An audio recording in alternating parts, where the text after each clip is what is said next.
Assalamu alaikum wa rahmatullahi wa barakatuh. Hürmetli Müslümanlar. Elhamdülillah biz eriştik indi izgi Ramazan ayının ahırına. Bu ahır günler Allah huzurunda en hürmetli, en kıymetli. Çünkü Peygamberimiz Muhammed sallallahu aleyhi ve sellem şu ahır günlerinde tırışıp kübra gıybedet kılaydı. Hem ahalinde uyataydı. Çünkü bu vakitte gıybedetler Allah karşında en sevaplı inşallah. Ramazan ayı sabırlık ayı, tüzümlük ayı. Açtan, içüden, yakınlıktan tüm vakitinde biz elhamdülillah tıyalabız. Lakin en zor maksat, en ehemmiyetli ol Allah rizalığına erişirge.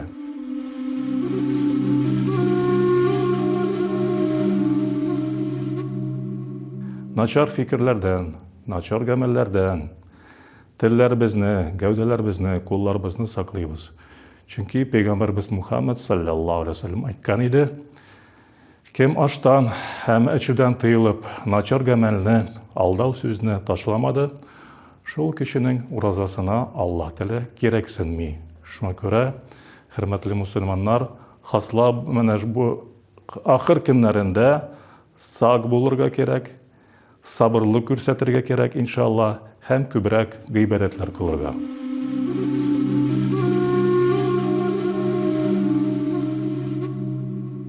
Peygamberimiz sallallahu aleyhi ve sellem aytkan idi, Savmu şahri Ramazan muallak beyne semai vel ard.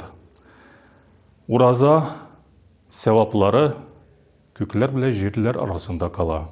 Alarını Allah rizalığına eriştire fitr sadaka. Fitr sadakanın мәгънәсе киң. Biz miskin, muhtaç Müslümanlarga tırışabız mal berige.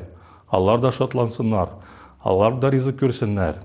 Hem bizning dini nazarati bu günlerde haslab berige fitra sadakаны mecburi ite her Müslüman kişiге. Sabıydan da, karçıktan da, balik bulganlardan da, hem balik bulmaganlardan da Müslüman kişisi sadaka berige tiyiş. Sadakаны kimge beremiz? Muhtaç, açlıkta, maşakkatта bulgan din kardeşlerimizge, Müslümanlarga. Bu sadaka bizning tutkan urazalarını paklay.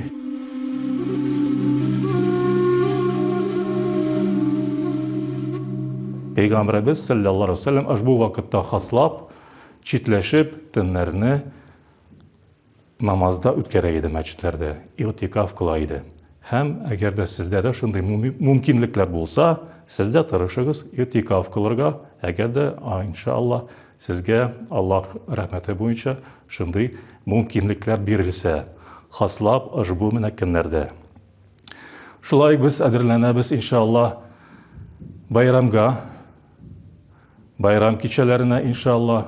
Bayram kiçesi, en ılık kiçe, bizning din hekimleri boyunca anı hayırlı doğada ütkərge gerek.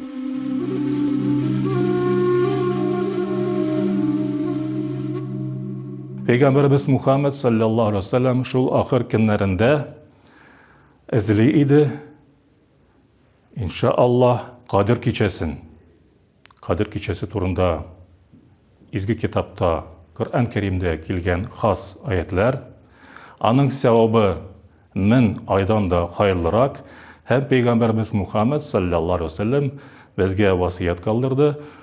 Bu haslab ahir günlerinde şol kişilerini tabarga. Hem bir küp alimler fikrince 27. kiçesi Ramazanlıkı o inşallah beyik, mübarek Kadir kiçesi. Anın sevapları çeksiz. Ferişteler tişeler, bizning gıybetler inşallah kabul bola. Hem Peygamberimiz Muhammed sallallahu aleyhi ve sellem bu duanı ayta idi.